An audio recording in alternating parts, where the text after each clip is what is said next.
Media का model है पाकिस्तान में, वो एक फ्लॉड मॉडल है। एड्स जो हैं वो गवर्नमेंट के पास एज ए वेपन है। तो कोई मीडिया ऑर्गेनाइजेशन लाइन टो नहीं करता तो उन्होंने वहां पे उनके एड्स रोक देने हैं, बंद कर देने हैं, कम कर देने हैं। इंडिया में आप देखिए कितने इंग्लिश चैनल हैं, लेकिन यहाँ कोई इंग्लिश चैनल खोलने के लिए तैयार नहीं है। खुलते हैं तो बंद हो जाते हैं। दुनिया से बात करने के लिए आपके पास कोई चैनल नहीं है। ये तो हम अपने एक एको चैम्बर में रह रहे हैं। इंडिया अपने नैरेटिव को प्रमोट करता है, आपके पास अपने नैरेटिव को प्रमोट करने के लिए एक इंग्लिश चैनल होना चाहिए। अगर स्टेट लेवल पे पीटी वर्ल्ड लॉन्च होता है तो वो भी इंतहाई थका हुआ है। गाजा के कॉन्फ्लिक्ट में वेस्टर्न मीडिया है, ये एक्सपोज होकर रह गया। मैंने ट्विटर देखना बंद कर दिया। वो जो इमेजेस मैं देखता हूँ, वो जो वीडियो क्लिप्स मैं देखता हूँ, वो at the end of the day मैं एक साफी हूँ, लेकिन मैं एक इंसान हूँ ना। हॉलोकॉस्ट तो हमने खबरों में पढ़ा और किताबों में पढ़ा और सुना, ये तो हमारी आंखों के सामने हो रहा है। अस्सलाम वालेकुम।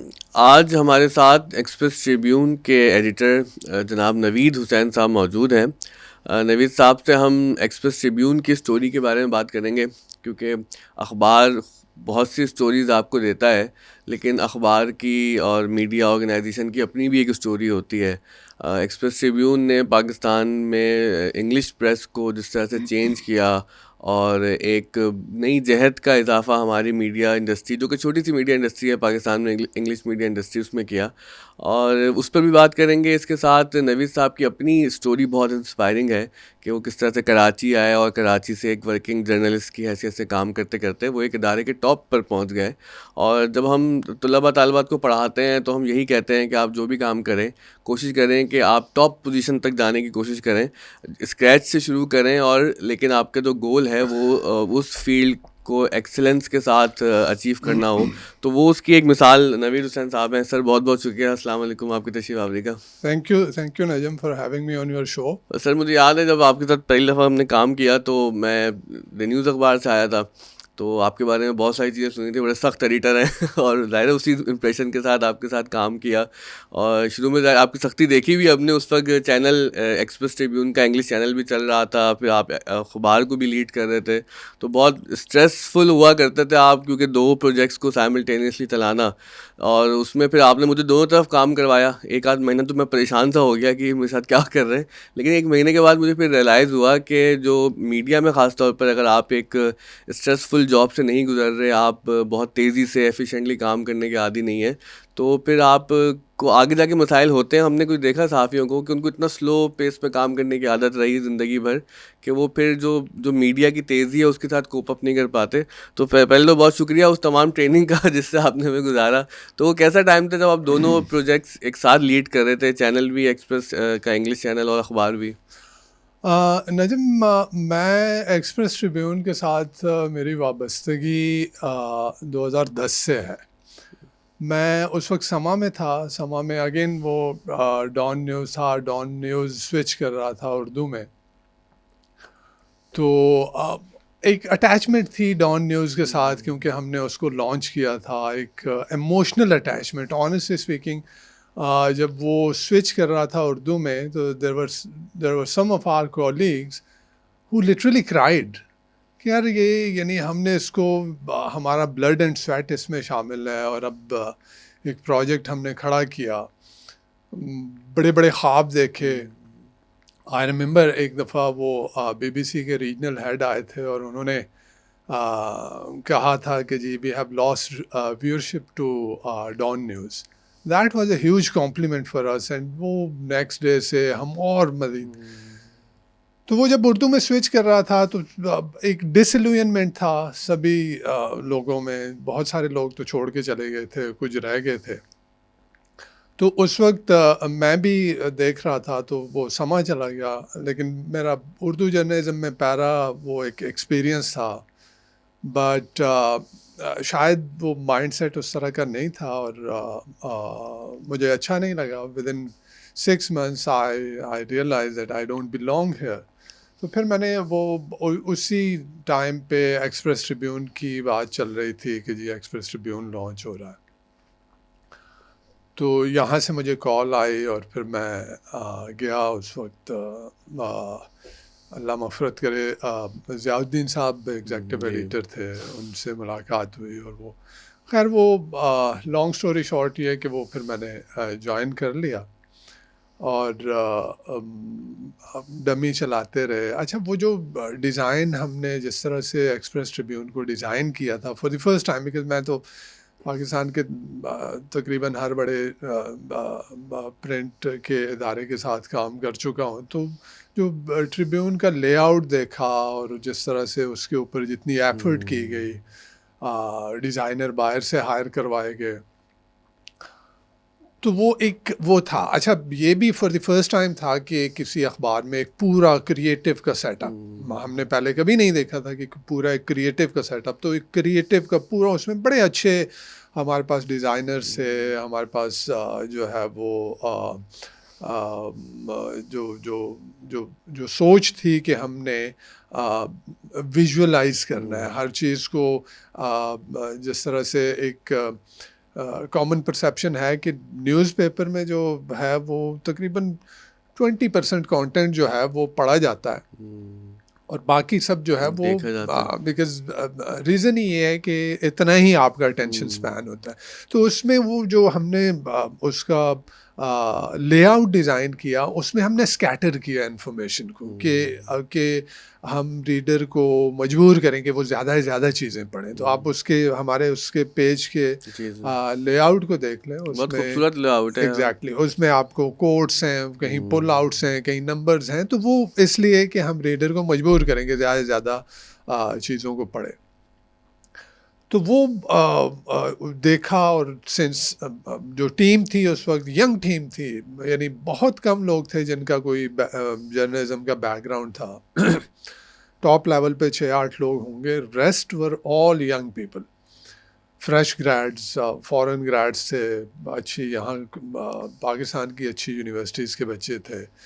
और आज मुझे बड़ा अच्छा लगता है जब मैं उनको देखता हूँ डिफरेंट फील्ड्स में एक्सेल करते, जहाँ जहाँ वो जा रहे हैं। और अगर कुछ नाम से बता सकें आप, मेरे ज़हन में 1-2 नाम आ रहे हैं कि जिन लोगों ने हमारे पास अभी, यानी मैं आपको बताऊं, अभी रिसेंटली एक हमारे बाकी एक और कंपेटिटर हैं, वहाँ से हमारे एक सब एडिटर गए और उन्होंने मुझे कहा कि नवीद साहब, मुझे वहाँ तो जाके एहसास ही नहीं हुआ कि मैं डिफरेंट जगह आया हूँ, वहाँ पे तो सारे ट्रिब्यून के लोग बैठे हैं। और फिर इसी तरह से एक और इदारे से जो है वो एक और साहब गए और उन्होंने मुझे बताया कि जी वो मुझे फील ही नहीं होता कि मैं नहीं। तो हमने ट्रिब्यून, मेरे ख्याल में एक नर्सरी बनी कि हमने बहुत सारे यंग जर्नलिस्ट जो है उनको ट्रेन किया और ज़रार खोरो इंडस्ट्री को साहब दिया। भी शुरू में ज़रार हमारे पास से, ट्रिब्यून ज़रार में होते हमारे हैं। मैगज़ीन के पहले एडिटर थे, टी मैगज़ीन होता था, बड़े अच्छे। और उन्होंने बड़ा अच्छा जो मैगज़ीन को, मेरे ख्याल में मैगज़ीन उन्होंने बनाया था। उन्होंने जितनी मेहनत से और जितनी लगन से वो काम करते थे, तो उस ज़माने में कुछ हमारी जो मैगज़ीन की स्टोरीज़ थी वो इंटरनेशनली हिट हुई बहुत थी। तो अभी भी आप देखें, इस वक्त मेरे ख्याल में इंडस्ट्री में जो भी डिजिटल पे, तो मोस्टली मैं ये कहूँगा कि जो भी इस वक्त डिजिटल में मैक्सिमम लोग हैं, वो उसमें ट्रिब्यून के ट्रेन किए हुए लोग बहुत ज़्यादा हैं। तो वो शुरू में वो एक यंग टीम थी। तो वो अच्छा हुआ ये कि बाहर से लोगों ने, जो जो ट्रेडिशनल जर्नलिस्ट होते हैं, उन्होंने तो मजाक उड़ाना शुरू किया। मुझे याद है हम क्लब जाते थे, वहाँ बातें सुनते थे कि जी कराची वो प्रेस क्लब। एग्जैक्टली असल में लोग क्लब सुन के कुछ और ज़हन में हाँ। आता है, हम लोग साफ़ ही तो तो वो कराची प्रेस कराची, क्लब को वो क्लब प्रेस कहते क्लब में हैं। वहाँ पे लोगों की बातें जो है वो सुनते थे कि जी पता नहीं क्या चीज़ आ रही है, क्या चीज़ है। लेकिन वो जब लॉन्च किया, माशाल्लाह बहुत ही इतना एक क्विक, यानी आप ये देखें, मेरे ख्याल में यंगेस्ट न्यूज़पेपर है इंग्लिश में पाकिस्तान में। लेकिन जितनी तेज़ी से इसने ग्रो किया, जितनी तेज़ी से इसने अपना नाम बनाया, जितनी तेज़ी से ये ऊपर गया है, मेरे ख्याल में ये अनप्रेसिडेंटेड है। मैंने कहा, मैंने 20-24 साल हो गए मुझे प्रोफेशन में, बड़े बड़े इदारों में काम किया, ऐसे नहीं देखा था कि इतनी तेज़ी से जो है वो एक अखबार लॉन्च हो और फिर इतनी अच्छा, वो तेज़ी से ऊपर एक चढ़े। मुझे ऐसा लगता है, मुझे याद है उस वक्त कि मैं अखबार पढ़ने का शौकीन रहा, कि हमें लगा कि नौजवानों को अखबार मिल गया है, कि ये नौजवानों का अखबार था। एग्जैक्टली ये था भी ऐसा ही कि ये नौजवानों का ही अखबार था। मुझे याद है, हमें एक तो वो ट्रेडिशनल आपको जर्नलिज्म सिखाया जाता है, वो जर्नलिज्म जो है वो आपको कहा जाता है कि जी ऐसे इंट्रो होता है, ये 5Ws 1H होता है और ये बॉडी होती है और ये इसका एंडिंग होती है। लेकिन हमने मुझे याद है उस वक्त कमाल एडिटर थे, कमाल कमाल सिद्दीकी सिद्दीकी साहब, साहब। और उन्होंने उनकी बहुत कोशिश, बहुत एफर्ट उन्होंने की। उन्होंने ऑनेस्टली उस ज़माने में जितनी जितनी उन्होंने मेहनत की ट्रिब्यून को ट्रिब्यून बनाने में, तो शायद ही किसी ने, और वो भी उसको ही बेसिकली ही ओन्ड द न्यूज़पेपर। वो ऐसा नहीं था कि जी मैं यहाँ पे एडिटर हूँ और काम करने आया हूँ। वो उन्होंने उसको अपनाया कि जी ये हमारा अखबार है। और इसी तरह से हर एक न्यूज़ रूम का जो माहौल था, आई रिमेंबर जब हम डॉन न्यूज़ लॉन्च कर रहे थे तो उस वक्त भी बड़े यंग लोग थे, फ्रेश ब्लड था, full of ideas, full of energy, एक वाइब्रेंट सा न्यूज़ रूम। और इसी तरह का न्यूज़ रूम यहाँ ट्रिब्यून में हमने देखा कि बहुत वाइब्रेंट एनर्जी है और आइडियाज़ हैं, नए नए सर आइडियाज़। कमाल साहब ने तो बहुत से नौजवानों को सहाफ़ी बनाया भी है। एग्जैक्टली मैंने और भी उनसे पढ़ा है ये और उन्होंने, वो तो यूनिवर्सिटी में भी पढ़ा रहे जी, थे और वहाँ से भी लोगों को ला के फिर उन्होंने यहाँ पे प्रैक्टिकल ट्रेनिंग दी। तो वो उस वक्त मैं यही सारे यंग बच्चों को यही कहता था कि यार don't think about journalistic language. आप ये ना सोचें कि जी ये 5Ws 1H। मैं कहता think naturally and right naturally, जो जैसे आप बात करते हैं। बिकॉज देखिए एक चीज़, जर्नलिज्म कोई वैक्यूम में तो नहीं रहता बिल्कुल ना, सर। इस सोसाइटी का हिस्सा है। इसमें मैं अक्सर कहता हूँ कि ये ऑल्दो मैस मीडिया है, लेकिन इट वर्क्स लाइक इंटरपर्सनल बिल्कुल, कम्युनिकेशन। जब हम बहुत न्यूज़पेपर की देखें ना, न्यूज़पेपर की ख़बर को हम स्टोरी कहते हैं, उसको हम आर्टिकल नहीं कहते। आर्टिकल कुछ और होता है। स्टोरी क्यों है? Because you are telling a story. आप एक कहानी सुना रहे हैं, तो वो कहानी जब आप किसी को सुनाते हैं तो वो इंटरपर्सनल कम्युनिकेशन होती है। तो वो आप एक बंदे को सुना रहे हैं और वो सारे लोग उसको सुन रहे हैं। तो वो आ, जब हमने ये मैंने उन यंग और बडिंग जर्नलिस्ट को जो है उनको ये इनकरेज किया कि ऐसे लिखें। देखिए होता क्या है, होता ये है कि हम मोटिवेट करते हैं। जिस ज़माने में हमने जर्नलिज्म शुरू किया, मुझे याद है मैं यूनिवर्सिटी में पोजीशन होल्डर था, पफ्ड अप था जी। इंटरव्यूज़ आए अखबारों में उस ज़माने में, तो हम एक जो आपका कॉन्फिडेंस लेवल होता है वो कहीं, और वो पहली जब जॉब लगी और उधर जाके मैं बैठा तो उन्होंने जिस तरह से मेरे कॉन्फिडेंस को शैटर किया ना, तो वो एक ट्रेडिशनल न्यूज़ रूम का माहौल था जहाँ पे वो आपको, यानी आपको आपके कॉन्फिडेंस लेवल को वहाँ ले जाते थे कि आप हाँ, कहते यार मैं तो मेरे ख्याल में सबसे बेकार आदमी हूँ। मतलब वो इंटरव्यू करना बाद जगह लगता है कि वो ज़लील करना ही होता है एग्जैक्टली वो। तो वो ये हुआ कि मैंने उनको वो कॉन्फिडेंस दिया कि नहीं, आप जैसे आप कर रहे हैं वैसे ठीक करें। और फिर मज़े की बात ये है कि बहुत सारे फिर उस ज़माने में और बाद में भी बहुत सारे डिप्लोमेट से जब मीटिंग होती थी, कहीं बातचीत होती थी, कहीं मिलते थे, तो वो कहते हैं कि यार आपकी जो न्यूज़पेपर की लैंग्वेज है ना, तो वो लगती है कि आप वो उस तरह से नहीं है। अब ऑब्वियसली वो अच्छा कंपेयर वो कर रहे उसमें होंगे ना बाकी लोग अखबारात जो से। तनकीद करते थे कभी ना, जब मैं ट्रिब्यून नहीं आया था तो वो कहते हैं बहुत फैंसी लैंग्वेज है हाँ। इनकी। तो मैं पढ़ता तो लगता था कि ये शायद वो लैंग्वेज है जो हम लिखना चाहते पढ़ना चाहते। फिर मैंने लंदन जब पढ़ने के लिए गया, वहाँ के लोकल न्यूज़पेपर पढ़े, तो फिर ज़्यादा समझ आया कि जो आपकी बात बहुत अहम है कि वो उस ज़बान में लिखते हैं जो लोग सुनना चाहते हैं, जिस पर वो बात करते हैं, और फिर ज़बान इवॉल्व होती रहती है। एग्जैक्टली। अच्छा क्या ऐसा हुआ हमारे मीडिया इंडस्ट्री में कि जो ज़बान शुरू में ज़रा एक टोन सेट हो गया अखबार में, डॉन में वगैरह, तो वो फिर लोगों ने कैरी फॉरवर्ड करना शुरू किया और समझा कि बस यही वो एक बेंचमार्क है कि जिसको हमने इमिटेट करना है और ये राइटिंग स्टाइल सबसे अच्छा है? देखिए मेरे ख्याल में हमारे जो ट्रेडिशनल न्यूज़ रूम थे जो अब भी हैं, वहाँ पे कुछ लोग जो बहुत काफ़ी वक्त से वहाँ पे हैं, perhaps they are caught up in a time war. कि वो 40 साल पहले मैंने अगर जो है वो एक चीज़ सीखी, तो मैं समझता हूँ कि वो आज भी उसी तरह से होनी चाहिए। जैसे आपने बड़ी अच्छी बात की कि ज़ुबान जो है ये इवॉल्व होती है, ज़ुबान स्टैटिक नहीं है। लेकिन आप अगर आज हम बात करें मुल्ला वजही की उर्दू ए मुअल्ला और रेख्ता की, आज कोई उसको सुन पाएगा, नहीं। समझ पाएगा? या हम सर जोफ्री चौसर की ज़माने की इंग्लिश की बात करें, आज का बच्चा उसको समझ पाएगा। तो ज़ुबान भी इवॉल्व होती है, चेंज होती है। आप टाइम के साथ साथ जो है नए अल्फाज आते हैं, कुछ अल्फाज जो है वो आर्केक हो जाते हैं, मतरूक हो जाते हैं। तो वो शायद वो चीज़ जो है वो लोग जो जिनको नए बच्चे न्यूज़ रूम में जाके जिनको देखते थे कि ये सीनियर लोग हैं, इनसे हमें सीखना है, वो उनको वही सिखा रहे थे जो कि 40 साल पहले उन्होंने सीखा था। तो और अगर उसके अगेंस्ट जाते, ऐसे हुए हमारे पास भी, हमने भी कुछ लोग शुरू में कुछ सीनियर लोग रखे थे, तो वो बेसिकली वापस उनको उधर ही लेके जाते थे कि जी नहीं।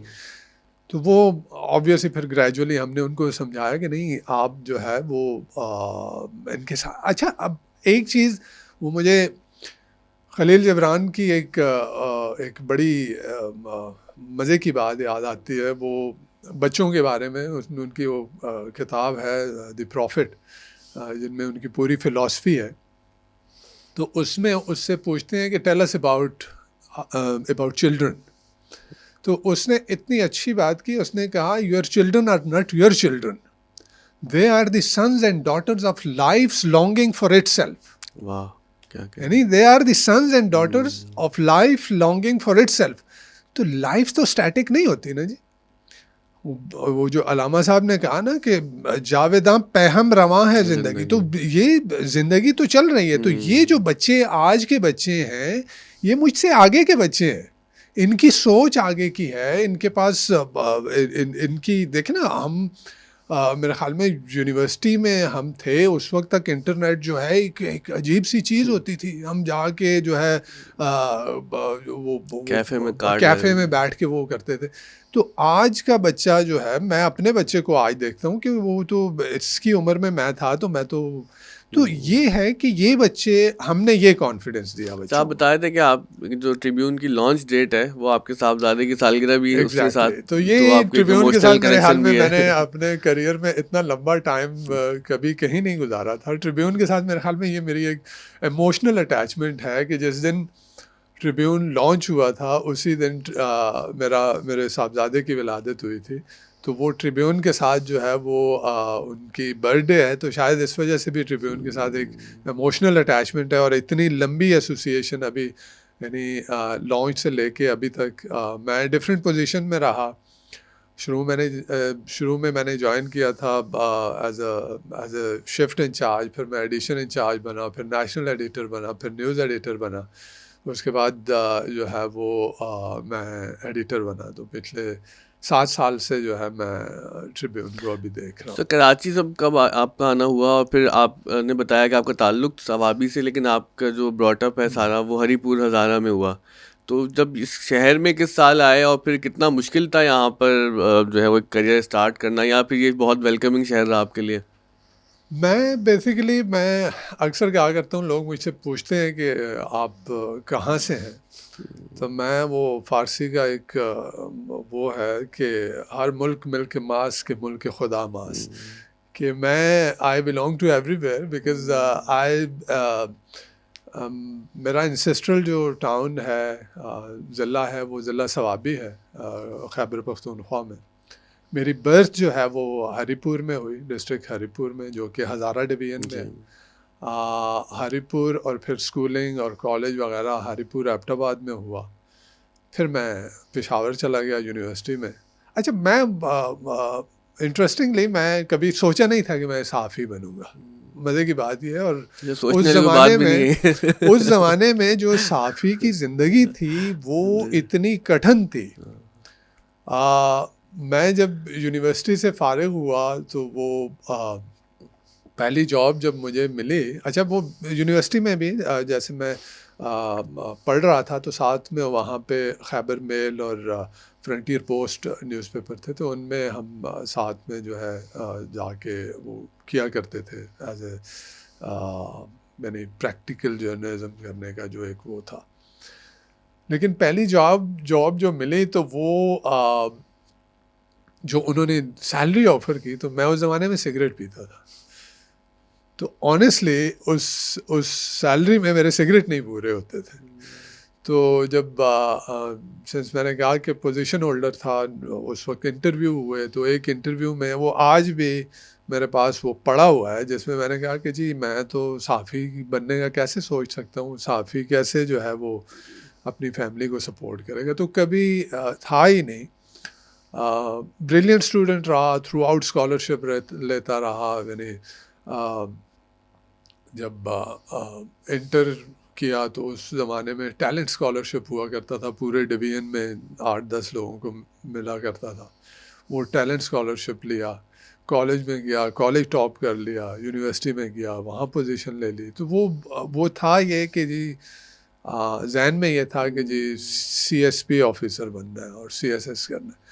लेकिन करना ऐसा, यानी फितरत और कुदरत शायद उनको उसको कुछ और ही मंजूर होगा कि मुझे एक भी अटेम्प्ट करने का मौका नहीं मिला। अच्छा, आपने अटेम्प्ट ही नहीं मैंने किया? अटेम्प्ट ही नहीं किया।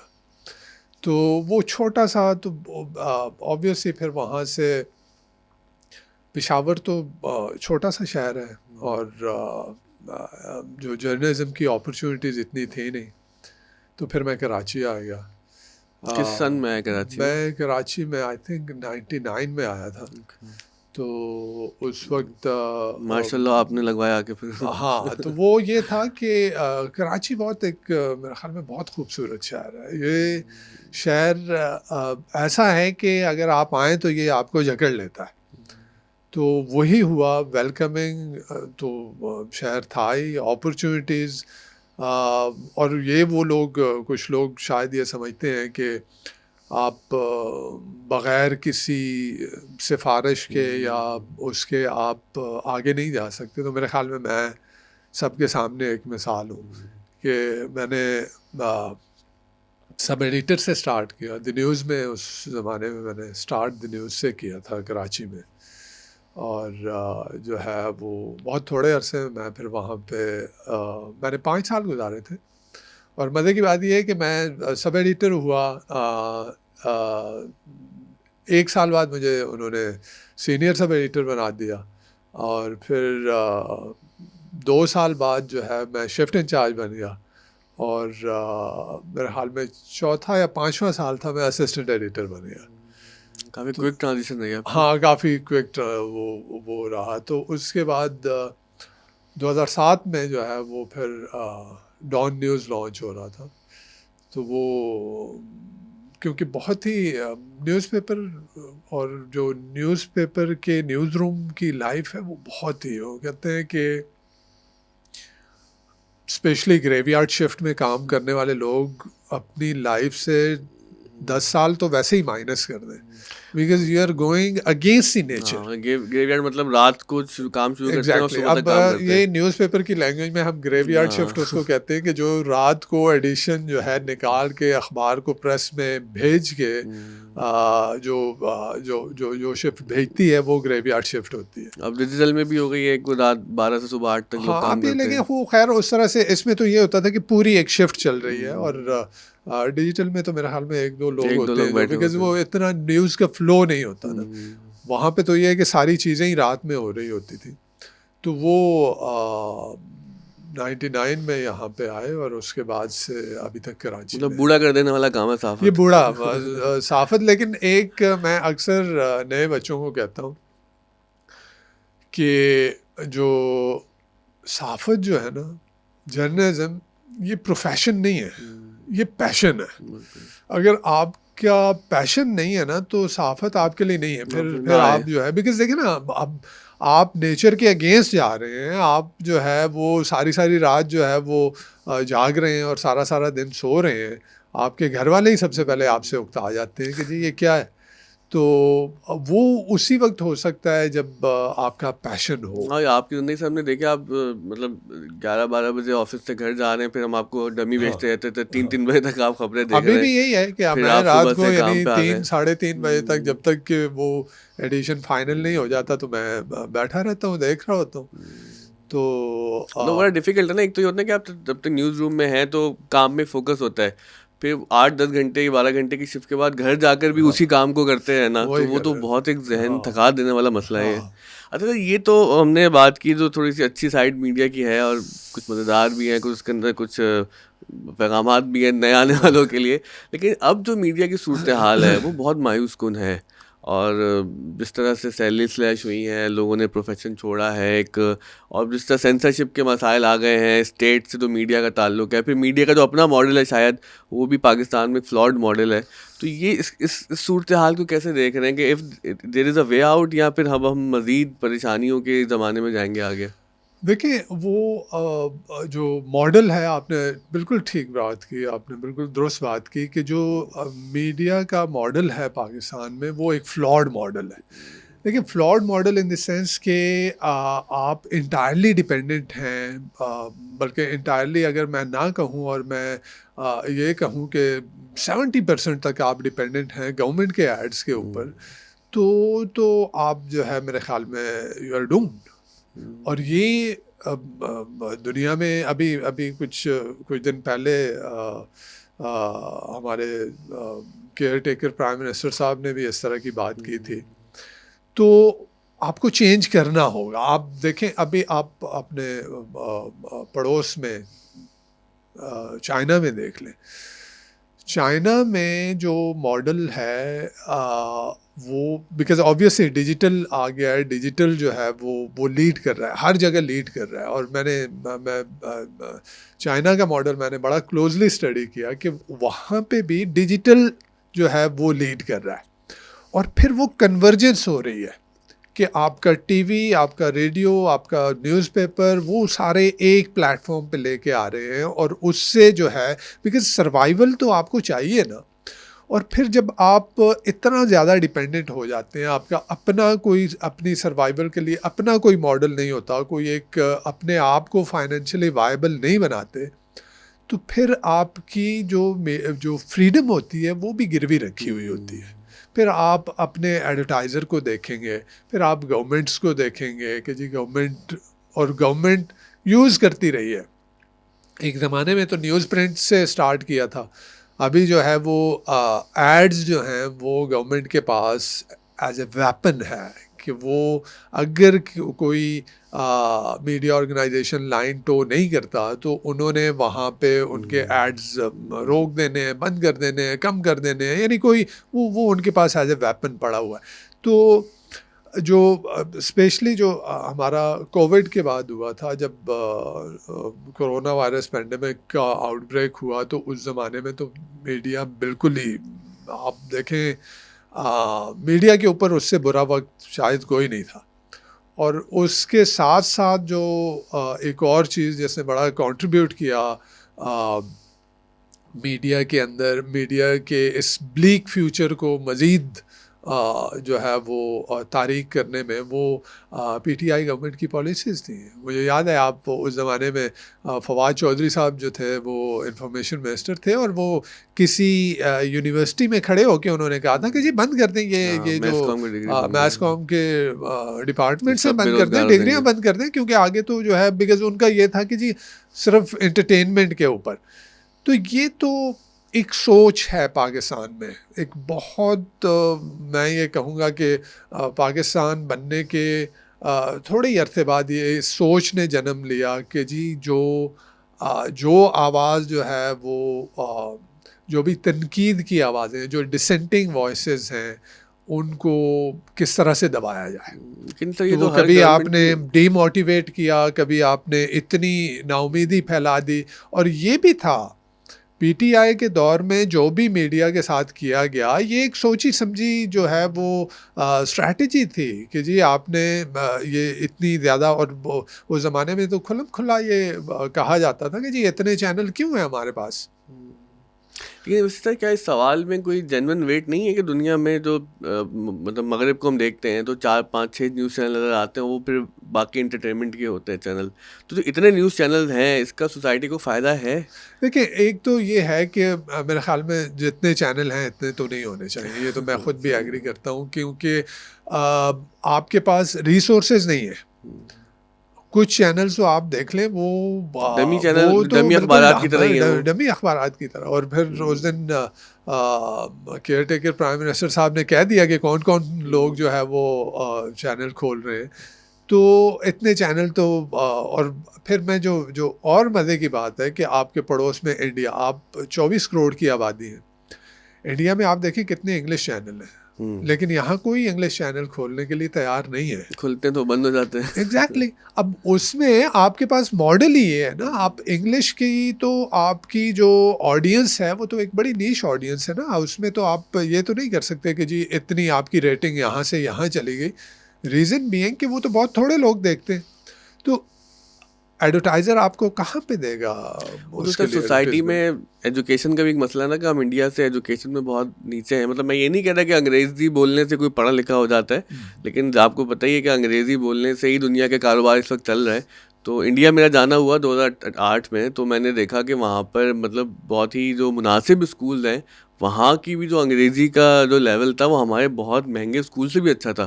तो वो सोसाइटी ने उस लैंग्वेज को अडॉप्ट कर लिया, हाँ, हम तो लेकिन नहीं कर हमारे पास सके। फिर भी मैं ये कहूँगा कि देखिए अब 24 करोड़ की आबादी है और हमारे पास ऐसा नहीं है कि अगर यहाँ पे CNN देखा जा रहा है, BBC हाँ, देखा जा रहा है, स्काई देखा वो जा एक रहा है, अल नीश है जज़ीरा सर वो। देख रहा है, तो मेरे ख्याल में, और वो क्यों ज़रूरी इस वजह से भी है ना कि दुनिया से बात करने के लिए आपके पास कोई चैनल नहीं है। नहीं। ये तो हम अपने एक एको चैम्बर हाँ, में रह ये रहे हैं बड़ा ना, अहम नुकता है कि अब ये उर्दू में आप हाँ, कितनी खबरें पढ़ लें दुनिया को, उससे तो आप बात ये नहीं कर तो रहे। हम एक वो मैं वही बात करता हूँ कि ये हमारा एक एको चैम्बर है जिसमें हम बैठे हैं। यहाँ पे अगर दर्जनों चैनल हैं तो वो बात कर रहे हैं और वही बाज़गश्त हमें जो है वो सुनाई दे रही है। हमें तो दुनिया से बात करनी है। आप ये हुँ, देख लें कि कितना इफ़ेक्टिवली फिर इंडिया अपने नैरेटिव को प्रमोट करता है। आपके पास दुनिया से बात करने के लिए, अपने नैरेटिव को प्रमोट करने के लिए आपके पास एक इंग्लिश चैनल होना चाहिए। लेकिन इसको भी देख लें, पता नहीं अब मुझे इसकी रीज़न समझ नहीं आती कि अगर स्टेट लेवल पे पीटी वर्ल्ड लॉन्च होता है तो वो भी इंतहाई थका हुआ, यानी उससे बहुत बुरा मुझे चैनल है मुझे वो। तो हैरत होती है कि वो चल खुला हुआ कैसे रहा है क्यों वो, है। चल कैसे रहा है वो, हाँ, साँसें कि कैसे वो ले रहा है खुला और हुआ कौन क्यों है। देख रहा है उसको? हाँ, तो ये है कि अगर प्राइवेट सेक्टर में ऐसे हुँ। होता है, आता है तो होना चाहिए, लेकिन अच्छा अगेन वो हमारे साथ बिज़नेस मॉडल आपका होता है कि जो जो लॉन्च कर रहा है वो तो in terms of loss and gain सोच रहा है। वो ये नहीं हुँ। सोच रहा है कि जी मैंने एक जो है ना वो एक पब्लिक सर्विस करना है। अभी तो वो पब्लिक सर्विस की बात ही नहीं है, अभी तो ये बिज़नेस है। लेकिन सर ये बड़ी डाइकोटमी सी हो गई ना कि आप सही कह रहे हैं कि ये कोई वेलफेयर नहीं है, कोई पब्लिक सर्विस नहीं है, ये एक बिज़नेस है। लेकिन जो हमारे मीडिया मैनेजर्स हैं वो उसको बिज़नेस मॉडल भी सही नहीं बना सके, वो डिपेंड करते हैं गवर्नमेंट के एड्स पे। तो ये हमने तो बहुत ऐसी मुझे लग रहा है सिचुएशन बनाई हुई है जो पाकिस्तान की हालत हुई हुई है कि हम खुद फाइनेंशियली वीक है, दुनिया की तरफ हम चंदे और मदद और इमदाद के लिए देखते हैं, फिर हम हाँ, ये कहते हैं हमारे पास आज़ादी क्यों नहीं है हाँ, और हैरान हो जाते हैं। हाँ। तो मीडिया भी वही पाकिस्तान की स्टेट वाला ही काम कर रहा है कि खुद वो मीडिया। वही वाला काम कर रहा है कि आपके पास अपना बिजनेस मॉडल नहीं है, आप अपने हुँ। आप को फाइनेंशियली वायबल नहीं बना सकते, और आप जो है वो फिर आज़ादी के रोनर होते हैं कि हमारे आज़ादी पास का आज़ादी रोना नहीं है। रोते हैं। हम फिर ये कहते हैं कि जी गवर्नमेंट हमें पैसे दे और उसी से हम आज़ादी की जंग भी लड़ें और सहाफ़त की और जमहूरियत की जंग भी लड़ें। तो मेरे ख़्याल में अब हो रहा है, चेंज हो रहा है, और अब जो सोशल मीडिया आया है और डिजिटल मीडिया आया है हुँ, उससे यानी मैं उसको दोनों तरह से देख रहा हूँ कि वो अ, एक अपॉर्चुनिटी भी है, अपॉर्चुनिटी इन द सेंस कि वो बातें जो शायद हम बैठ के मेन स्ट्रीम मीडिया पे नहीं कह सकते, या वो चीज़ें जो कि एडिटोरियल पॉलिसीज़ की नज़र हो जाती हैं, वो वहाँ बैठ के जो है आप कह सकते हैं। इसी वजह से हमने देखा है कि कितने लोगों ने यूट्यूब चैनल्स खोले, कई इस तरह की वेबसाइट्स आ गई, कई सोशल ऐसे प्लेटफॉर्म आ हुँ। गए जहाँ पे जो है वो बातें हो रही हैं जो जो हमने कभी अच्छा, सोचा यहाँ भी पे नहीं सर था। हम ये बात भी कह दें कि ना हमें पता है कि मीडिया के साथ ज़्यादतियाँ क्या होती हैं बाहर से, लेकिन चूँकि अब हम तो इस वक़्त रेट्रोस्पेक्टिव में चीज़ों को देख रहे हैं, तो हम अंदर से देखने की कोशिश कर रहे हैं कि इंटरनली प्रॉब्लम क्या है। अच्छा, जो डिजिटल की आपने सर बात की, तो अब आपको क्या लगता है कि ये जो डिजिटल मीडिया आया है, ये प्रिंट के बारे में जो कहा जाता है कि नाउ प्रिंट इज़ डेड, तो ये क्या आगे फ्यूचर में प्रिंट का कोई फ्यूचर नहीं है, या फिर जिस तरह से कंटेंट प्रिंट से रीपर्पज़ होके डिजिटल पे आता है, ये इसी तरह चलता रहेगा? अच्छा, जैसे मैं बात कर रहा था कि मैं इसको एज़ एज़ एन अपॉर्च्युनिटी भी देख रहा हूँ, लेकिन एट द सेम टाइम एक बहुत ज़्यादा मेरे ख़्याल में रिस्क भी इन्वॉल्व है। Risk involve in the sense कि आप देखें अभी एक ट्रेडिशनल न्यूज़ रूम में, मैं यहाँ न्यूज़पेपर में बैठा हूँ, एक ख़बर मेरे पास आती है, यहाँ पे एक एडिटोरियल ओवरसाइट है। मैं 6 दफ़ा उसको चेक करूँगा, मैं रिपोर्टर से बात करूँगा, मैं जी। एविडेंस की बात करूँगा, मैं उससे कहूँगा कि जी ये वेरीफ़ाई करवाओ। सोशल मीडिया पे ये चीज़ नहीं है। नहीं। सोशल मीडिया पे फ्री फॉर ऑल है। वहाँ कोई एडिटोरियल साइट नहीं है, वहाँ पे कोई टॉम डिक एंड हैरी बैठ के आपका एक डिजिटल प्लेटफॉर्म खोल ले, एक सोशल प्लेटफॉर्म खोल ले, और वहाँ पे मैं आपको एक बहुत रिसेंट आपको मिसाल दूँ कि एक सेनेट की कमेटी की ब्रीफिंग थी, और वहाँ पे एक सेनेटर ने निकल के कहा कि जी वो अगर बैंक दिवालिया हो जाता है, तो जिन लोगों के जो अकाउंट होल्डर्स हैं उनके सिर्फ 5 लाख रुपए तक जो है वो हाँ, अच्छा 5 लाख रुपए वापस करने का बैंक मजाज है, बाकी बाकी रकम नहीं। वो नहीं देगा। अच्छा, अब वो मज़े की बात ये थी कि वो इतना सोशल पे क्रेजीली वायरल हुआ कि मैं न्यूज़ रूम में बैठे मैंने अपने जो है वो बिजनेस रिपोर्टर को कॉल किया। मैंने कहा जी ये क्या? तो उसने फिर मुझे समझाया कि नहीं साहब, ये कोई नई बात नहीं है, ये कानून ऐसा है, लेकिन जो है वो ऐसे नहीं होता। आप कितने आपके बैंक्स जो है वो डिफ़ॉल्ट हुए हैं 76 वर्षों में। तो वो लेकिन उससे क्या हुआ कि वो सोशल पे इतना वायरल हो गया। तो ये कह रहा हूँ कि आपका जो डिजिटल मीडिया का एडिटोरियल ओवरसाइट की लैकिंग, ये एक बहुत और सर बहुत उसने हमारे रिस्क ना है। डिस्कोर्स को बहुत ख़राब कर दिया है। पहले ये होता था कम से कम लोगों के पास मेन स्ट्रीम की इन्फॉर्मेशन होती थी, उसमें ज़ाहिर है झूठ सच कुछ होता ही था। अब मैं जब ख़ासतौर पर बच्चों से बात करता हूँ ना, तो वो सोशल मीडिया पे व्लॉगर्स को देख रहे होते हैं, वो जो यूट्यूबर तजिया निगार हैं, हाँ, तो वो खबर ही बेसलेस होती है, वो झूठ होता है, वो हाँ, झूठ के पलंदे पर पूरी एक दुनिया बना देते हैं। ट्रू। और उससे ये हो रहा है कि हमारे जो नौजवान नस्ल का जो वर्ल्ड व्यू है, मतलब सबका तो नहीं हाँ, ज़ाहिर है, कि जो उस तरह का कंटेंट देख रहे हैं कि जो झूठ पर मबनी है, जो फेक न्यूज़ पर मबनी है, तो वो बिल्कुल ऐसा लगता है कि एक पैरेलल दुनिया में रह रहे हैं, हम एक पैरेलल दुनिया में रह रहे हैं। अच्छा, मैं सिर्फ डॉन या आपके जो ट्रिब्यून है ऑनलाइन पे, ये दो अखबारात को देखता हूँ, कंज्यूम करता हूँ, तो मुझे नज़र आता है कि यार यहाँ पर चले खबर तो हमें ठीक मिल जाएगी। लेकिन जो लोग इस तरह का कंटेंट देख रहे हैं कि जहाँ पर कोई एडिटोरियल चेक नहीं है, तो वो तो पूरी एक नस्ल को गुमराह करने वाला मसला है। बिल्कुल ठीक कहा आपने। देखिए, इसी वजह से तो कहते हैं ना कि ये जो आपका मीडिया है, ये एक बहुत पावरफुल टूल है। ये आपकी नस्लें बनाता भी है, आपकी नस्लें बिगाड़ता भी है। तो ये इस वक़्त जिस तरह से डिजिटल मीडिया, अच्छा इसमें मैं एक बात ये कहूँ कि ये हमारे जो इलेक्ट्रॉनिक मीडिया है, I would also blame them for for this mushroom growth and this haphazard growth of social media, कि टीवी जो है उनकी एडिटोरियल पॉलिसी इतनी ऑब्वियस हो गई है, इतनी ब्लेटेंट हो गई है कि एक चैनल, आपको पता है मैं ये देखूंगा तो यहाँ मुझे वो इस पार्टी एक का पार्टी का नैरेटिव माउथ मिलेगा, पीस होगा वो। इसको देखूंगा इस पार्टी का नैरेटिव मिलेगा, तो वो क्रेडिबिलिटी अपनी लूज कर गए। बिल्कुल।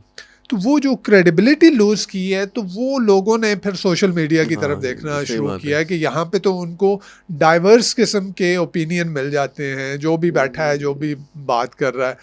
तो लेकिन सर ये समहाउ सोशल मीडिया भी वैसे ही बनता जा रहा है ना। अब हमें पता है कि कौन सा वीलॉगर, कौन सा तजिया हाँ, निगार किस पार्टी के साथ है, वो किसकी धुलाई करेगा। हाँ, अच्छा, अब ऐसा लगता है कि ना वो लोग जो ये तजिए मज़े लेने के लिए, एंटरटेनमेंट के लिए सुनते हैं, क्या वो जो सहाफ़ी या वीलॉगर है ना, हाँ, वो ऐसी धुलाई करता है फलानी हाँ, पार्टी की, मज़ा आ जाता है। हाँ। तो मुझे समझ नहीं आता कि ये जो हमारा पूरा सिस्टम है, ये मज़े लेने के लिए हमने लेकिन चला इसमें दे। ये देखें ना नाजिम, अगर हम ये देखें कि इस वक्त इमरान खान और पीटीआई वो कम्प्लीटली बैन है, बिल्कुल, ठीक है, नाम नहीं ले आपको सकते आप उनको इमरान आपने खान का। ब्लैकआउट किया हुआ है। तो अगर कोई जो है वो कैसे कहेगा कि यार ये मैं बहुत ऑब्जेक्टिव जर्नलिज्म देख रहा हूँ जो टीवी पे मुझे नहीं, दिखाया बिल्कुल जा नहीं रहा है। है। लेकिन उधर अगर वो सोशल मीडिया पे जाता है तो बहुत सारे ऐसे वीलॉगर बैठे हैं, ऐसे यानी सोशल मीडिया एक्टिविस्ट बैठे हैं जो कि पीटीआई की भी बात करेंगे, इमरान खान की भी, तो उनको सुनने को तो मिल रहा होता है। बल्कि सर इमरान खान तो अब कीवर्ड बज़वर्ड बन गया ना। अब हाँ, तो मेन स्ट्रीम वाले भी जो कंटेंट अपना सोशल मीडिया पे लेके आते हैं, वो तो मैं भी देखता हूँ वो जानबूझ के हेडलाइन में या डाल कैप्शन में रहे इमरान खान हैं। डाल हाँ, लेते हैं। इमरान हाँ, खान का हो सकता है 1 सेकंड की बात हो और बिल्कुल। बाकी 10 मिनट कोई और बात हो, लेकिन हाँ, उनको पता है कि इमरान खान जहाँ हाँ, लिखा हुआ आएगा, ये हाँ। लोग देखेंगे, हमें व्यूज़ मिल जाएंगे। तो हमारे मेरे ख्याल में जो सोशल मीडिया आया है तो ये कहना कि जी प्रिंट ख़त्म हो जाएगा या ये ख़त्म हो जाएगा, ख़त्म कुछ भी नहीं होता। आप देखें ना, एक ज़माने में जब प्रिंट था, रेडियो आया तो ये आया कि जी प्रिंट ख़त्म हो जाएगा, प्रिंट ने सरवाइव किया। फिर जब टीवी आया तो कहा कि जी रेडियो की अफादियत ख़त्म हो गई। अब देखें, वो प्रिंट भी चल रहा है, वो रेडियो भी चल रहा है। अब टीवी के आगे का जब ये डिजिटल मीडिया आया तो ये कहा जा रहा है कि जी टीवी ख़त्म हो जाएगा। लेकिन आज भी देखें कि हम बैठ के अपने गाड़ियों में जो है रेडियो सुन रहे होते हैं, अखबार भी। हाँ, ये है कि कंटेंट जो है उसको ऐसा बनाएं, आपको सरवाइव करना है। सरवाइव करने के लिए अब मैं आपको न्यूयॉर्क टाइम्स की मिसाल दे दूं। न्यूयॉर्क टाइम्स के अंदर इस वक्त वो कंटेंट होता है जो आपको डिजिटल पे कहीं नहीं मिलता। ये सबसे अहम बात है। तो यही चीज़ न्यूज़पेपर को सरवाइव करने के लिए, अगर एक खबर आज सुबह 8 बजे ब्रेक हुई है और मैं उसको कल सुबह अखबार में अपनी सुर्खी लीड बनाता हूँ, तो क्यों मैं बना रहा हूँ? वो तो लोगों ने सुबह 8 बजे ब्रेक हुई हुई खबर है, वो क्यों मैं मेरी सुबह जो है वो मेरे अखबार में वो लीड खबर जा रही है, वो तो 12 घंटे पुरानी हो गई और फिर कल जब वो सुबह आएगी 24 घंटे पुरानी हो चुकी होगी। इसके लिए ये है कि आपको कंटेंट वो बनाना है जो कंटेंट एक्सक्लूसिव हो, वो कंटेंट जो डिजिटल पे कहीं नहीं रीडर को मिल रहा। देखिए, एक बात तो ये है, ये वर्ल्ड वाइड फिनोमेना है कि न्यूज़ कंज्यूमर इस वक्त जो कंज्यूम कर रहा है न्यूज़ को, उसका पहला सोर्स डिजिटल मीडिया ही है। लेकिन ग्लोबल, अगेन मैं कह रहा हूँ, ग्लोबल फिनोमेना है कि इसी तरह सिर्फ पाकिस्तान में नहीं, दुनिया में आप देख लें कि डिजिटल मीडिया का क्रेडिबिलिटी का बहुत बड़ा इशू है।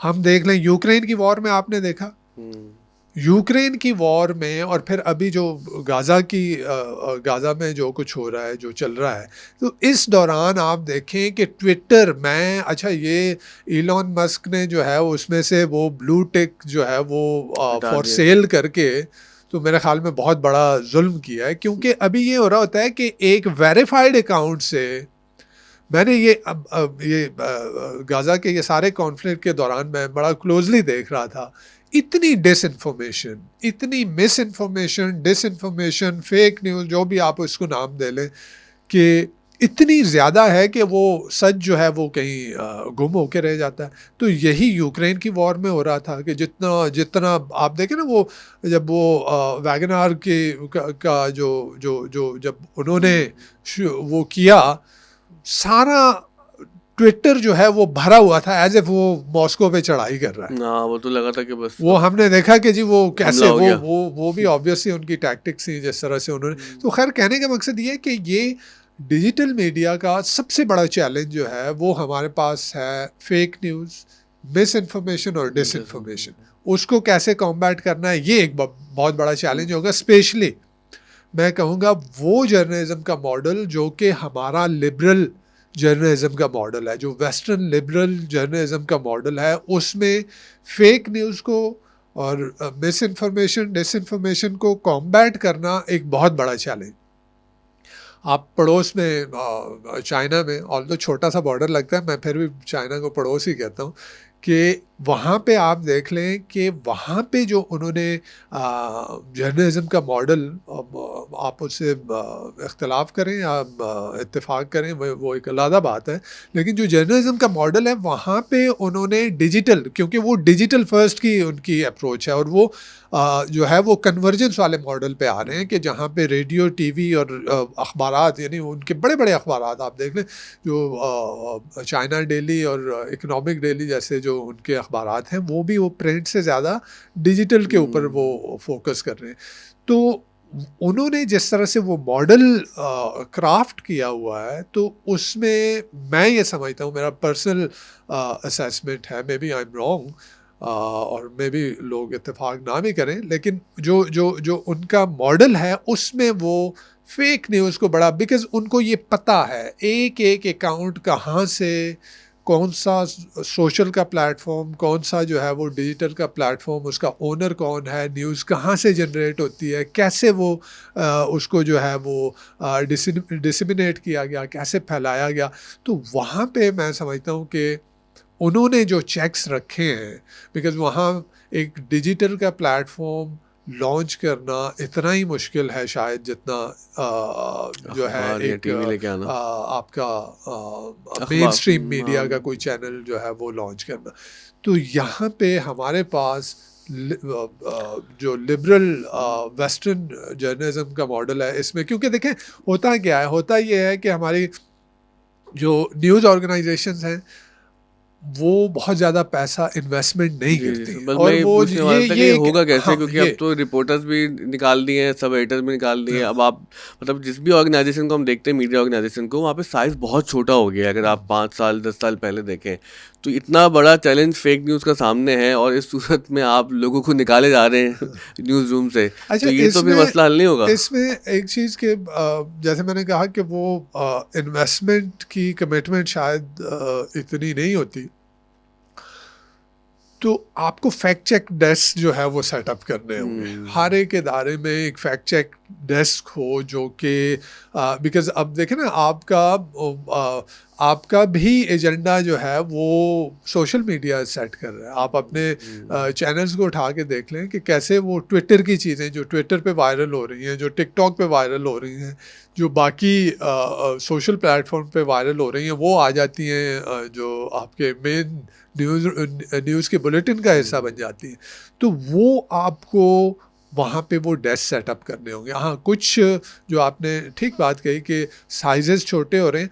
साइजेस मैं ये कहूँगा कि देखें, जैसे मैंने कहा कि कन्वर्जेंस जब हम करेंगे, जब हम सारे प्लेटफॉर्म को मिलाएंगे, जब अब देखें कहीं पे डुप्लीकेशन ऑफ वो हो रहा था रिसोर्सेज, और हो रही थी कि अगर एक एक एक इदारा है, उसके पास टीवी चैनल भी है, उसके पास अखबार भी है, उसके पास डिजिटल भी है, उसके पास उर्दू का अखबार भी है, उसके पास इंग्लिश का भी है, तो उन्होंने 3-3 टीमें, 4-4 टीमें रिपोर्टर्स की रखी हुई थी। अब ये ऑब्वियसली ये वेस्टेज ऑफ रिसोर्सेज है, वहाँ पे तो आपने रैशनलाइज करना है। जी। और जब आप कन्वर्ज करेंगे मॉडल, अगेन मैंने कहा कि यही शायद मेरी नज़र में तो यही फ्यूचर में इसी तरह का कुछ होना उसमें चाहिए सर वो सर्वाइवल के लिए। लेकिन ट्रेनिंग का फुकदान होता है ना कि राइट ट्रेनिंग का साइजिंग फॉर ज़रूरी है, हाँ राइट साइजिंग तो होनी चाहिए, लेकिन एक अगर उर्दू टीवी का रिपोर्टर अंग्रेज़ी अखबार के लिए भी खबर भेजेगा तो हाँ फिर आपको, और हमने बिल्कुल, जो इसमें ये भुगता है वही वो है कि आप बैठा के उनको हाँ, ट्रेन करेंगे, आप उनको हाँ, बताएंगे। अगेन आपने अच्छी बात की कि ट्रेनिंग का फुकदान है, ट्रेनिंग करनी होगी,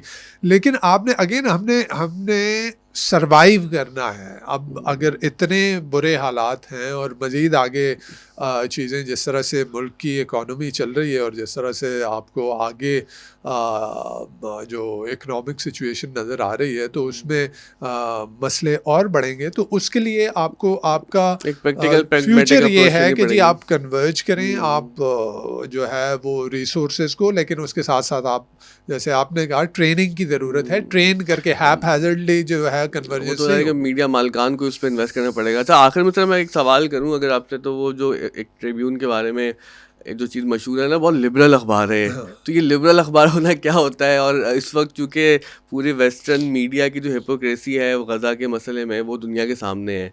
तो ये चैलेंज कैसे आप फेस करते हैं? मैं ये बताता चलूँ कि आप जब एडिटर हुए तो आपने तो काफ़ी ट्रिब्यून को और इंक्लूसिव कर दिया कि तमाम बैकग्राउंड्स के हर तरह के लोग आए, और जो एक ज़माने में था कि एक तरह के लोग बहुत ज़्यादा होते हैं ट्रिब्यून में, वो सब कल्चर वहाँ का बदला भी।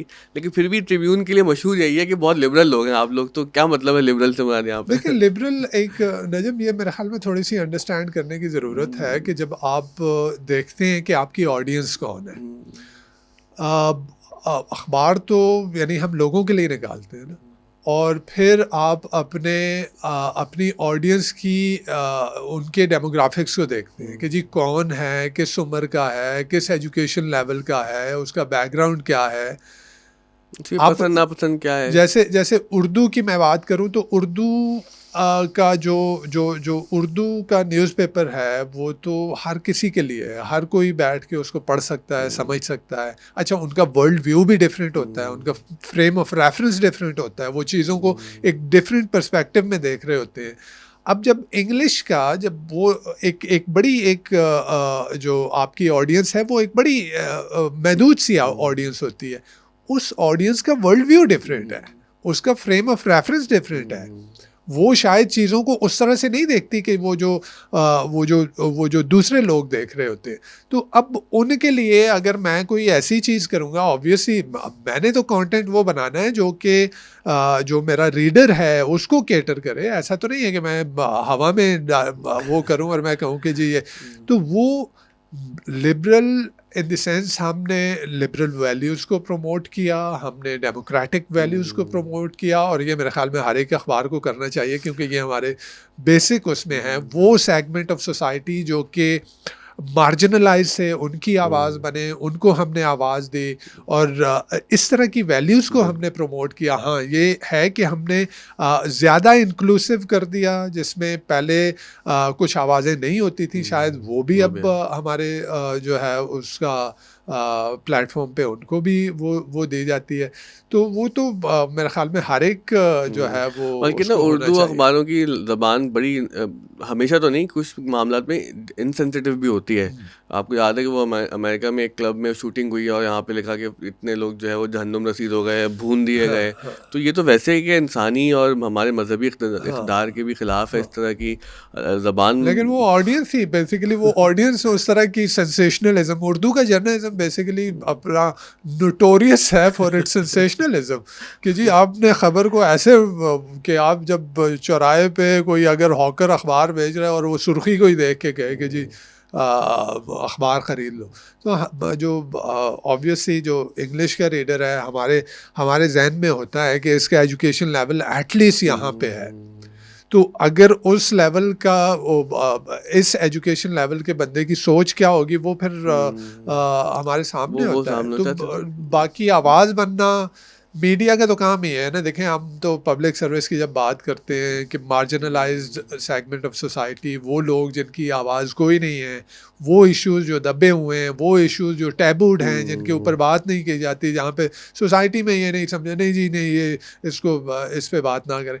तो इन चीज़ों के ऊपर बात करना यही हमारे लिए जो है ये आ, यानी मेरे ख्याल में एक मीडिया ऑर्गेनाइजेशन का तो यही हाँ, किसी मतलब वो उसकी आवाज़ बनना जिसके पॉलिसी ये पास होनी आवाज़ चाहिए। ना हो। अच्छा, तो ये जो फ़लस्तीन की सिचुएशन है, इसमें जो हमारा जो वेस्टर्न मीडिया है ना, क्योंकि हमारे यहाँ ना कुछ इस्तिलाहात गलत तरह से भी इस्तेमाल होती है ना। अब हम वो पूरे वेस्ट को एक लिबरल मीडिया ही समझ लेते हैं, और यहाँ पर अक्सर नहीं समझा जाता कि जब लेफ़्ट की बात होती है तो वो जो कम्युनिस्ट हैं, जो हमारे सोशलिस्ट लोग हैं, उनकी भी एक तफरीक है, उनका भी एक वर्ल्ड व्यू है। तो हम वेस्ट को तो ज़ाहिर है पूरा जनरलाइज़ करके देखते हैं। हालाँकि बहुत बड़े-बड़े प्रोटेस्ट हुए हैं फ़लस्तीन के हक़ में और जो इज़राइल की एट्रोसिटीज़ हैं। लेकिन जिस तरह से मीडिया ने, मैं क्या लफ्ज़ इस्तेमाल करूँ मुनाफ़क़त के अलावा, कि एक मुनाफ़क़त का सबूत दिया, एक मोरल वैक्यूम का सबूत दिया, तो ये बड़ा एक दिल दुखा देने वाला मसला भी तो है। आपकी बात बहुत अच्छी बात की आपने। मेरे ख्याल में ये जो हमारा वेस्टर्न मीडिया है, ये एक्सपोज होके रह गया है इस उसमें। मैं कहूँगा कि ये गाज़ा के कॉन्फ्लिक्ट में, ऑल्दो कि ये जो एक्सपोज ये हुआ था यूक्रेन की वॉर में, लेकिन शायद लोग उस वक्त उसको उस तरह से फॉलो नहीं कर रहे थे, और बहुत सारे लोग जो है उनका यूक्रेन की वॉर से कोई डायरेक्ट लेना कोई देना मसला नहीं नहीं है था। हमारा। लेकिन हम उस वक्त भी देख रहे थे किस तरह की कवरेज हो रही है, किस तरह से वन साइडेड कवरेज हो रही है, तो वो वहाँ पे ही एक्सपोज हो गया था। लेकिन अभी गाज़ा के कॉन्फ्लिक्ट में मेरे ख्याल में बहुत ज़्यादा एक्सपोज हो गया। आप देखें इस वक्त सारी दुनिया में, आपने कल मेरे ख्याल में लंदन में जितना बड़ा प्रोटेस्ट हुआ है, इंडिया में जितना बड़ा प्रोटेस्ट हुआ है, न्यूयॉर्क में जो जो प्रोटेस्ट हो रहे हैं, तो सब जगह ऑस्ट्रेलिया में देखा हमने, कनाडा में, कौन सा एग्जैक्टली मुल्क रह गया कि यानी जहाँ पे हर इतना। जगह ये मेरे ख्याल में वो इंटरनेशनल एस्टेब्लिशमेंट जो है, ये सारा गेम वहाँ से चल रहा है। वरना जो लोग हैं वो शायद इवन ज्यूइश कम्युनिटी ने इतने बड़े बड़े प्रोटेस्ट किए हैं, बिल्कुल। न्यूयॉर्क में किए हैं उन्होंने, अमेरिका में कई शहरों में उन्होंने प्रोटेस्ट किए हैं। मैं तो ये देख रहा था कि इवन इसराइल में जो है ज्यूइश जो ऑर्थोडॉक्स ज्यूज़ हैं, उन्होंने प्रोटेस्ट किए हैं, और उनके ऊपर जो है वो पुलिस ने जो है वो भी किया है। और फिर हिपोक्रेसी देखें, मैं ये कहता हूँ कि आप डबल स्टैंडर्ड्स की बात कर रहे हैं। देखें वही चीज़ जो आज इज़राइल कर रहा है गाज़ा में, आप थोड़ी देर के लिए इमेजिन करें कि ये रशिया जो है यूक्रेन में कर रहा है, क्या होता, एक क़यामत ना आ चुकी होती। आपने यूएन कह रहा है, मैं देखिए यहाँ पे मैं एक वो बात करता हूँ ना कि आप इज़राइल शायद पूरी दुनिया का एक बिगड़ा हुआ बच्चा है कि वो जो भी उसका दिल आता है, जो भी वो चाहता है वो करता है और उसको कोई रोकने वाला नहीं है, बल्कि उसका नैरेटिव आप प्रमोट करें, आपका वेस्टर्न मेन स्ट्रीम मीडिया उसका नैरेटिव प्रमोट कर रहा है, ये देख रहा है। आप 82-83 में जब ये साउथ लेबनान में घुसे थे, एरियल शरोन था उस वक्त, आपने वहाँ पे जो साबरा और शतीला के कैंपों में जो मैसेकर हुआ था, यानी close to 3,500 to 4,000 Palestinian were killed.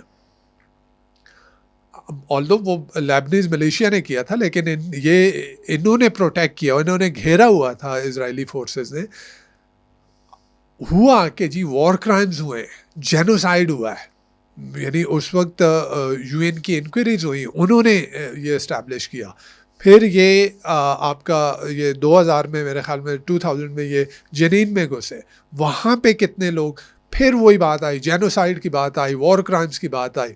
फिर गाज़ा में 2014 में ये घुसे, फिर इन्होंने वही कि वॉर क्राइम्स हो रहे हैं, जेनोसाइड हो रहा है, लेकिन किसी ने कुछ कर लिया। अभी भी आप देखें, यूएन कह रहा है कि जी ये कलेक्टिव पनिशमेंट है, और ये कह रहा है कि ये पानी बंद करना, आपका बिजली बंद करना, आपकी गैस बंद करना, ये जो है ये वॉर क्राइम्स में आता है, लेकिन कोई उसको पूछ नहीं रहा। वैसे तो तो ये मेरे ख्याल में वेस्ट कंप्लीटली एक्सपोज होके रह गया, उसके डबल हाँ, स्टैंडर्ड जो सिर्फ है वो मीडिया नहीं है कंप्लीटली एक्सपोज हो गए। बल्कि वो डोनाल्ड ट्रम्प ने जब वो बात कही थी कि यूएन जो है वो उन बूढ़े लोगों की शाम को चाय पीने की जगह है, तो दुनिया ने बहुत मजाक उड़ाया था, बिल्कुल, लेकिन वो हाँ। बात में डोनाल्ड नहीं, ट्रम्प की वो काफी ठीक मैं थी। उसने एक सैयद मोहम्मद जाफरी, एक पोएट गुजरे जी। हैं, उन्होंने एक बड़ी बड़ी अच्छी उनकी नज़म है यूएनओ। तो उसमें वो कहते हैं कि यूएनओ है दरअसल एक राहवरे तेज गाम, जिस पे अंकल साम ने डाली है डॉलर की लगाम, आगे अंकल साम पीछे जान बिल दोनों सवार, एशिया में खेलते फिरते हैं कौमों का शिकार। तो ये वो है यूएन, ये है कि ये यूके है, ये अमेरिका है, वो लगे हुए हैं और कर रहे हैं। तो उनका मीडिया भी एक्सपोज हो गया, और वेस्ट खुद भी, उनकी सारी ये वैल्यूज़ जो है, जो हमें ह्यूमन राइट्स और ये फ्रीडम ऑफ एक्सप्रेशन और ये मीडिया की फ्रीडम और इजहार राय की आज़ादी, ये क्या हमें ये किस मुंह से कल को दोबारा ये हमें ये भाषण दे पाएंगे कि जो कुछ अभी ये कर रहे हैं, यानी इतनी इतना ब्रेजन हो रहा है कि आप देखें कि US secretary of state Antony Blinken वो कतरी अमीर को जाके कहता है कि जी आप अल जजीरा की जो गाजा की कवरेज है इसको टोन डाउन करें। यानी वो जो चैंपियंस हैं फ्री स्पीच के, ये कैसे फ्री स्पीच वो कह रहे हैं कि जी आप टोन डाउन करें, क्योंकि वो सच। और मेरे ख्याल में जो इस वक्त अल जजीरा जिस तरह की कवरेज कर रहा है, टीआरटी भी, अल जजीरा की कवरेज आउटस्टैंडिंग है, आउटस्टैंडिंग इन द सेंस के वो ऐसा नहीं लग रहा आपको कि जी ये साइड ले रहा है, वो दोनों साइड के जो है आपने देखा कि वो कवरेज कर रहे हैं, तो जो वेस्टर्न मीडिया एडवोकेट करता है वो वाली वो खुद नहीं कर रहे, लेकिन वो अल जजीरा, टीआरटी में बड़ी अच्छी खबरें हो रही हैं, और टीआरटी ने इस मसले को बहुत बेहतर तरीके से उठाया है। अच्छा, अगर मैं एक और सवाल की आपसे लिबर्टी ले लूँ कि जैसे वेस्टर्न मीडिया ने और वेस्ट, हम भी वेस्टर्न एजुकेटेड ही हैं, जिशान आए थे जो ट्रिब्यून मैगजीन के एडिटर हैं, तो वो कह रहे थे कि यार जो वेस्टर्न एजुकेटेड हम लोग हैं ना, तो हमें वेस्ट को समझना बड़ा आसान है, इवन ये कि हम अपने लोगों की भी जो ख्वाहिशात हैं, वर्ल्ड व्यू नहीं समझ पाते। अच्छा, इस सारे मसले में जैसे रशिया और चाइना को भी एक इविल बना के, टोटल इविल बना के दिखाया है, तो मुझे लगता है पाकिस्तान में ये नैरेटिव भी बहुत आसानी से सोल्ड हो ही गया है। देखिए, एक चीज़ मैं ये कहता हूँ कि ये जो चीज़ें हुई हैं, स्पेशली मैं यूक्रेन की वॉर के बाद से जो चीज़ें हुई हैं, देखें एक दुनिया में एक ये रियलाइजेशन तो थी कि यूनिपोलर वर्ल्ड जो है वो नहीं चलेगी। तो ये रियलाइजेशन तो बहुत उसमें थी, लेकिन आप देखें वो चीज़ें उस तरह से शायद पिकअप नहीं कर रही थी। लेकिन ये यूक्रेन की वॉर जो हुई है उसके बाद जो है आप देखें ये जो मल्टीपोलर वर्ल्ड की बात हो रही है, ये बहुत तेज़ी से जो है ये इसको और बढ़ोतरी मिली है। और आप देखें डी डॉलराइजेशन की बात हो रही है, बहुत सारे ममालिक ने डॉलर में ट्रेड ख़त्म कर दी। आप देखें ना, एक वेपन है आपके हाथ में, आपके हाथ में एक वेपन है, अगर अगर तालिबान के आपने $8 बिलियन जो है वो पकड़ के बैठ गए, नहीं देने भाई, आप कर लें, हम आपने जो कुछ करना है।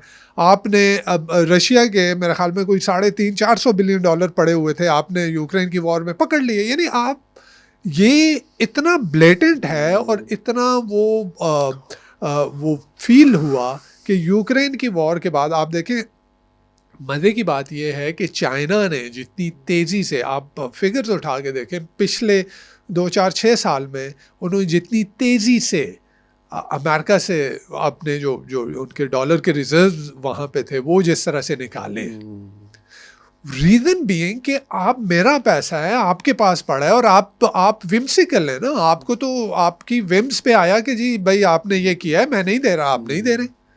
तो ये चीज़ है कि इसने ये मल्टीपोलर वर्ल्ड की जो एक एक एक एक ख्वाहिश थी, एक डिज़ायर है, उसको और वो किया है। आप चाइना को देख लें, चाइना ने इसी वजह से, आप डॉलर के बाद अभी सेकंड करेंसी जो जो आ रही है वो RMB युआन आ रही है चाइना की, और फिर जो बायलैटरल ट्रेड हो रही है, चाइना रशिया की ट्रेड देख लें, रशिया इंडिया की ट्रेड देख लें, इंडिया UAE के साथ रुपये में ट्रेड कर रहा है। इवन जो आपके लैटिन अमेरिका है वहाँ पे एक कॉमन करेंसी की बात हो रही है, आपका साउथ ईस्ट एशिया जो है अपनी एक कॉमन करेंसी की बात कर रहा है। तो ये इनके डबल स्टैंडर्ड्स जो हैं, इन्होंने ये खुद अपने आप को एक्सपोज कर दिया, और वो जो ख्वाहिश थी कि जी हम एक ऐसी दुनिया में हों जहाँ पे एक कोई जो है वो डंडा लेके हमारे ऊपर पुलिसमैन बन के ना खड़ा हो। और सऊदी अरब भी कोशिश कर ही रहा है कि जैसा EU की तरह कोई एक मिडिल ईस्ट के अंदर एक सेटअप होता है जहाँ पर वो एक यूनियन की तरह सारे अब वो अरब थोड़ा सा ममालिक मुश्किल रहे। इनके लिए हो गया, देखिए ना, वो अगेन पहले भी सऊदी कोशिश हुई है वो अरेबिया, तो। मेरे ख्याल में मैं ये कहूँगा कि जो इसने किया, चाइना ने जो मिडल ईस्ट में किया, मैंने शायद इसमें लिखा भी था कि प्रेसिडेंट शी को नोबेल पीस प्राइज़ मिलना चाहिए, जो इन्होंने सऊदी अरेबिया और ईरान में रेप्रोशमा करवाया। That was a big big big thing. यानी ये अमेरिका जिसने हमेशा से फोर्ट लाइंस जो मिडल ईस्ट में थी उनको कैश किया, और जो है वो ब्लॉक्स पॉलिटिक्स के ज़रिए अपने जियोपॉलिटिकल इंटरेस्ट को उसने जिस तरह से जो है वो उसके लिए इस्तेमाल किया इन ब्लॉक्स को।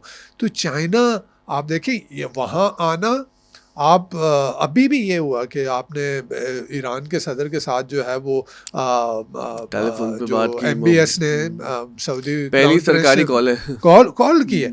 और फिर आप ये देखें कि सिर्फ वो नहीं हुआ, आपका ये सऊदी और ईरानियन रेप्रोशमा के बाद आप ये देखें कि आपका यमन वाला मसला हल हो गया। आप बशर अल असद जो है वापस आके अरब लीग में बैठ गया। तो वो, अच्छा, ये चाइना के लिए भी, चाइना ने कभी ऐसे नहीं किया। China never interferes in internal affairs of other. Even यहाँ पे देख लें, यहाँ पे बाकी मुल्कों के एम्बेसडर जाके मुख्तलिफ पार्टियों से मिलते हैं, आपने चाइनीज़ को नहीं देखा होगा, because this is their policy.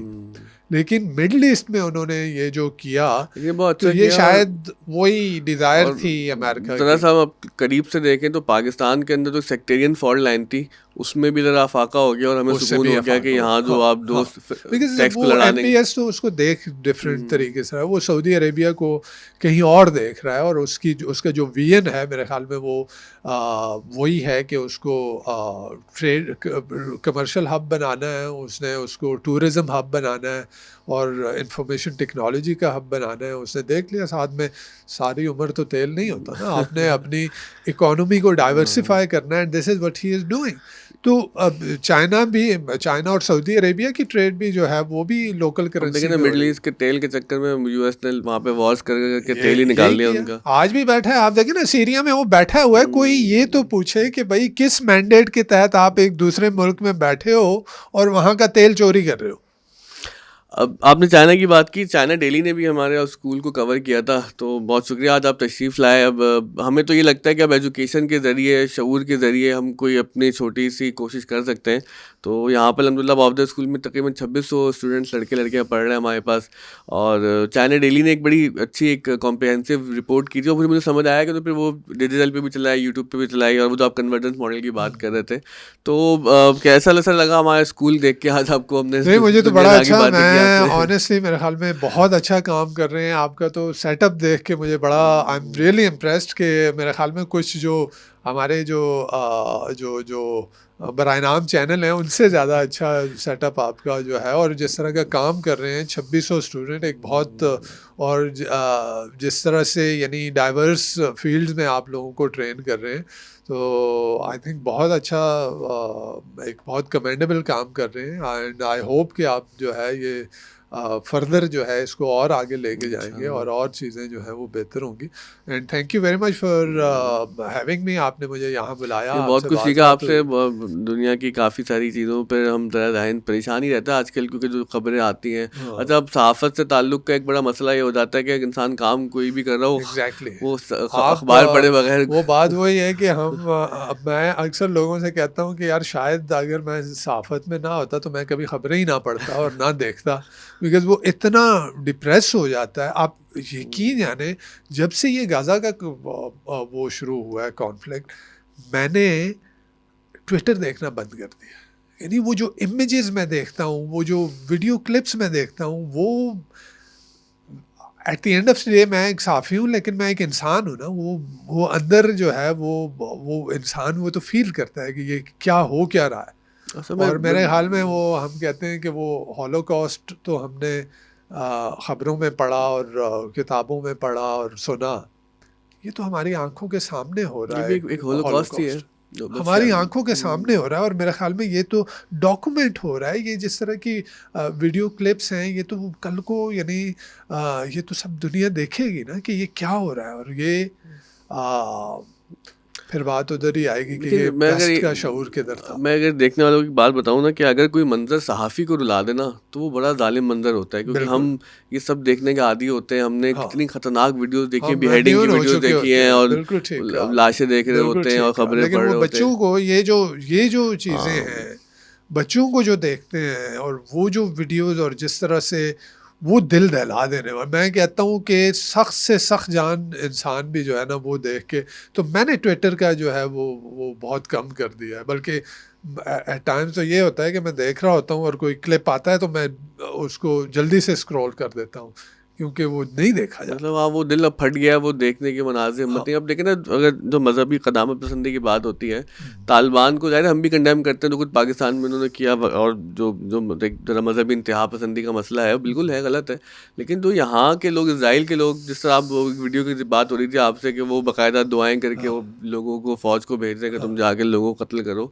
तो दुनिया ने इस पे भी आँखें बंद की हुई हैं, हर आंखें चीज़ बंद पे की। एक सिलेक्टिविज़्म है। इस वक्त वही है कि वेस्ट जो है उसका कलेक्टिव वेस्ट जिसको हम कहते हैं, वो कलेक्टिव वेस्ट जो है सिंस वो डोमिनेंट है। और हम 57 मुसलमान मुल्क मिल नाम के भी जो नहाद है जो वो एक कुछ नहीं कर पा रहे। और उस दिन तो एक टर्किश टीवी चैनल पे एक फ़लस्तीनियन का मैसेज जो है वो चलाया गया, और वो मेरे ख़्याल में दिल दहला देने वाला मैसेज था कि उसने कहा है कि जी मुसलमानों से कहें हमारे लिए गायबाना नमाज जनाजा ना पढ़ें, क्योंकि हम नहीं मरे, हम जिंदा हैं, आप मर गए। मेरे ख्याल में इससे ज़्यादा जो है ना वो आ, दहला देने वाली बात और कोई नहीं हो सकती। वो मैंने जब देखा, मैं हैरान सा हो गया, और ऐसा लगा ना कि जैसे कोई, शायद हम सभी उसके मुखातब हैं, और हम सब यहाँ पर तमाशा देख रहे हैं, और वहाँ पर एक एक छोटा गज़ा स्ट्रिप इतनी कोई बड़ी भी नहीं है हाँ, कि वो बेचारे कहाँ जाएंगे ना वो। कितने और आपने यानी एक गेटोआइज्ड, एक ट्रॉमेटाइज्ड, एक टेरराइज्ड और एक डीह्यूमनाइज्ड कम्युनिटी है वो।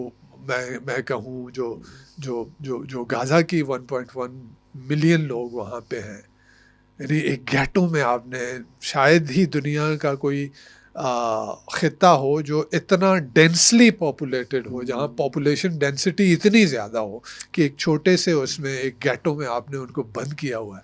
और ऊपर से आप उनको, यानी उस दिन जॉर्ज गैलोवे का एक ट्वीट में देख रहा था कि इतना बारूद इन्होंने गिरा दिया है जितना कि हिरोशिमा के ऊपर इन्होंने न्यूक्लियर बॉम्ब गिराया था। आपने डेसिमेट कर दिया लिटरली, और कोई जो है ना वो कोई बात करने वाला नहीं है। कोई आप देखें यूएन में जो रेजोल्यूशंस आ रहे हैं वीटो कर रहे हैं। जो उनके हक में, हाँ, पैलेस्टाइन के जो हक में जो पैलेस्टीनियंस के हक में, जो ह्यूमैनिटेरियन सीज फायर की बात कर रहे हैं, जो ह्यूमैनिटेरियन कॉरिडोर की बात कर रहे हैं, वो जो है वो रेजोल्यूशन जो है वो वीटो हो रही है। तो मैं तो नहीं समझता कि वो इंसान इतना ज़्यादा संगदिल हो सकता है। वो हफीज़ जालंधरी ने शायद कहा था कि गर्ग रह जाते हैं दांतों में दबाकर उंगलियां, आदमी का आदमी करता है यूं अक्सर शिकार। तो ये मेरे ख्याल में इंसान इतना इतना जो है वो इतना पत्थर दिल हो सकता है कि उन बच्चों को देख के, चले एक वो होता है ना, एक कॉम्बेटेंट है। हमने यूक्रेन और रशिया की वॉर में भी देखा कि भाई वो जंग है, दो दो जो है वो फौजें हैं, लड़ रही हैं और उसमें मरते हैं लोग। ऑब्वियसली जंगों में, जंग कोई अच्छी चीज़ तो नहीं है, लेकिन जंग में जब दो फौजें लड़ रही हैं उसमें होती वो जंग होती है। लेकिन ये वो तो जंग है, ये तो इसको जंग आप नहीं है, कैसे जंग तो कहें? जेनोसाइड है। इसको कौन कहेगा जंग? मैं तो यही कह रहा हूँ कि सारी दुनिया का ज़मीर मर गया है कि वो नहीं देख रहे कि इसको जंग कहते हैं। मैं गाज़ा के 2014 के जो इन्होंने किया था, उसमें तकरीबन कोई 2200 के करीब लोग मरे थे, उसमें 1200 बच्चे थे। आज ये देखें कि जितने अभी तक मर चुके हैं, इसमें क्लोज टू हाफ जो लोग हैं कैजुअल्टीज हैं वो बच्चे हैं। अरे ये कौन सी जंग है? ये कौन से जंगी कवानीन है? ये कोई नहीं। और यूएन वो चलाता रहे। आप देख लेना, इतना इतना वो एक छोटा सा मुल्क इतना पूरी दुनिया को उसने जकड़ा हुआ है कि उस दिन यूएन सेक्रेटरी जनरल ने कोई बात कह दी कि भाई ये जो भी हुआ, हमास ने जो किया, ये किसी वैक्यूम में नहीं हुआ। उसके ऊपर जो है, उसके ऊपर चढ़ाई करती जो है, उस पे आप इससे अंदाजा लगाएं। अभी हमारे पाकिस्तानी एम्बेसडर ने भी फाइनली कोई अच्छी बात करी थी। बहुत अच्छी, कल जो पाकिस्तानी बहुत टाइम लगाया लेकिन कह दी। मंदूब की जुबान थी वो मेरे ख्याल में बहुत अच्छी है। उन्होंने बड़ी एलॉक्वेंटली जिस तरह से उन्होंने वो किया, ओरिजिनल सिन तो इजराइल की एग्जिस्टेंस है, ये ओरिजिनल सिन 7 अक्टूबर का वाकया नहीं है।